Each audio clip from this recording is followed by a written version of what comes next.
greatness. Yeah, it feels like greatness. Legendary in the making. Reach out and we take it.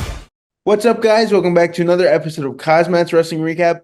With Wrestlemania about a month away, man, did we have a jam-packed episode of Monday Night Raw. What did you think about the show, Matthew? Let's talk about the storm that's brewing up. Speaking of storm, we're getting the storm this week. I'm not looking forward to it, to be honest with you, but rain. It's been beautiful the past couple of days, and I'm just telling you, this warm weather, good old wrestling, WrestleMania, it's just nostalgic, you know what I mean? It just, life is good. Life is good to be wrestling fanatic. Now, the way they opened up our beloved Monday Night Raw here, so pumped for the show. Seth Rollins kicking off the show. Great pop from the crowd. He hasn't missed a step. Cody Rhodes out here too. Seth Scott, Cody's back at Mania. It feels good. Calling Dwayne Johnson, Diarrhea and Dwayne. I don't know. That's some Vince type BS here. Energetic promo. Basically just hyping up WrestleMania, them two versus Roman and Rock.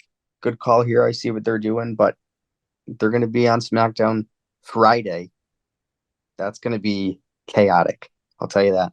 You could say that again, dude. And it was a great way to kick off the show. Got the crowd on their feet. What got the crowd on their feet next is the Ring General, Gunther, coming down to take on Dominik Mysterio and absolutely demolishing him. Let's talk about McAfee here for a second. Now worshiping Gunther. It's incredible. It's Dominik, so great. He's been given a showing, right? And with him taking on the longest reigning Intercontinental Champion, bro, this kid's career it's off and it's going to start running. But Dominik, let's just say he got effed up, dude. Got destroyed. Gunther just chopped the hell out of the dude. Okay? The kid, I'll say here. He just looked like a kid in this matchup. Good showing here, but trying to chop Gunther and then receiving a chop on your end from him, you're dumb. You're done. Oh, dude, it was great. Gunther picking up the win with a Boston Crab after a vicious he tapped him out. To the mat. It was incredible, and the night just kept rolling right along with that. Absolute tap out. Great call there. Yeah. Gunther is looking strong. We're going to get an update on his title opponent at Mania. But let's move forward to women's action. We'll kind of breeze through this. Shayna Baszler and Zoe Stark looking to step a bit closer to that women's tag title division here, taking on Hayden Carter and Katana Chance. I see what they're doing here. They're giving women this opportunity here. Baszler and Stark, it's not working for me, and they took the W. I see what they're doing each week in and out, but it's not doing it for me. Kabuki Warriors onto the ring afterwards. Seeds are planted here. Good storytelling, but the team with Stark and Baszler just is horrendous.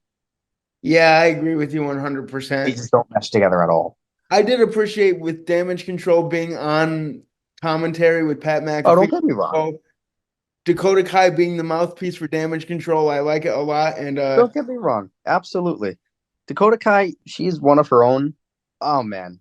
This just wasn't doing it for me. But they spiced it up next with more women's action. But this time, Becky Lynch and Nia Jax. Oh, man. Every time Nia steps out of the curtain, dude, it's just, I can't help but laugh. I hate to say it. And you laugh and smile because it's so true. My whole. That's all I think about. Women's action. Great match between these two. Liv Morgan actually made a presence known by, I think, a DQ attacking Nia Jax. Then basically focusing on Becky Lynch.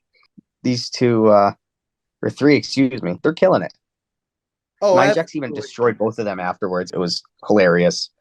We're gonna get Lynch and Ripley at Mania. That's what it's still advertised. I think they could have done better, but we're gonna get Lynch and Morgan next week on Raw from a backstage segment later on in the night. They're gonna tear it down at Mania nonetheless. Could have been somebody else, I think, instead of Becky. I agree with you. Moving right along to another backstage segment, man. We had Adam Pearce making it official, announcing a 6-man tournament to determine Gunther's next Intercontinental Championship opponent. That's going to be cool.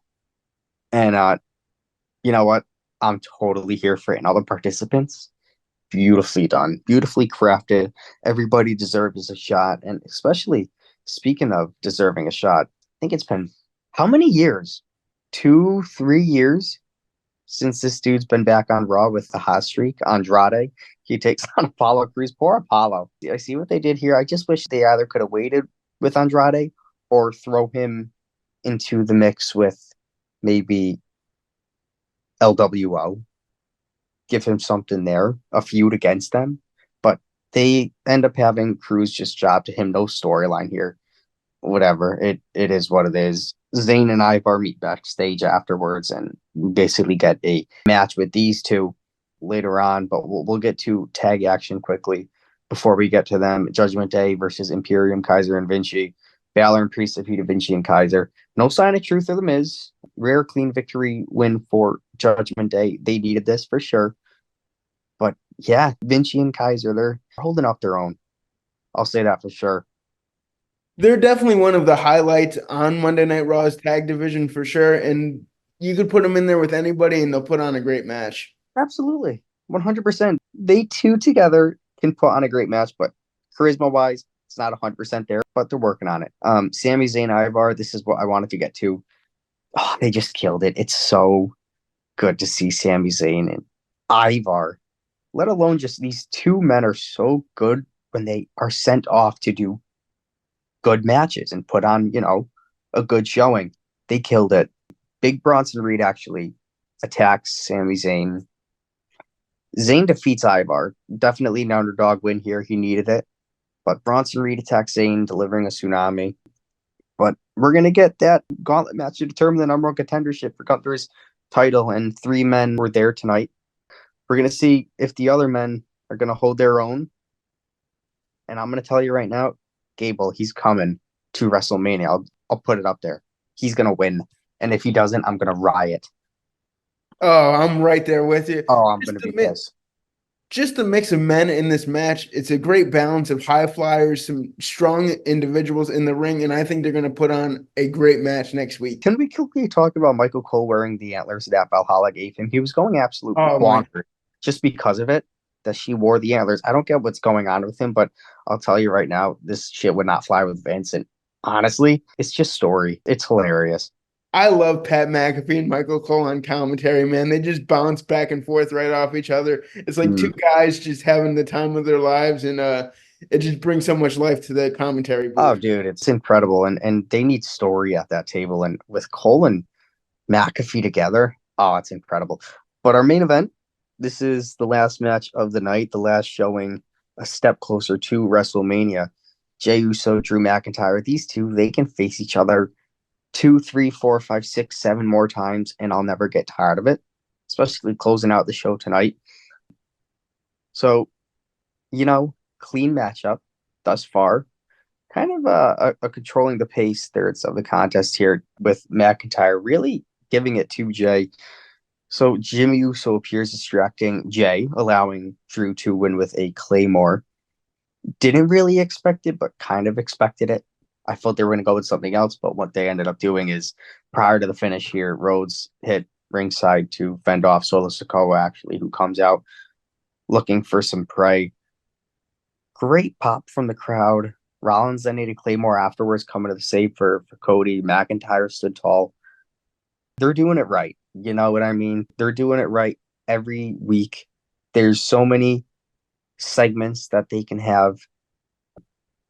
And I'll tell you right now, before Mania, they're definitely on a hot streak. And Drew McIntyre pinning Uso tonight was the icing on the cake here. And McIntyre going over at WrestleMania is definitely the call, nonetheless. And then I'm assuming a CM Punk feud down the road, and CM Punk will then dethrone McIntyre.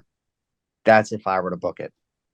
It's all setting up, man. It's all setting up. I cannot wait to see what happens.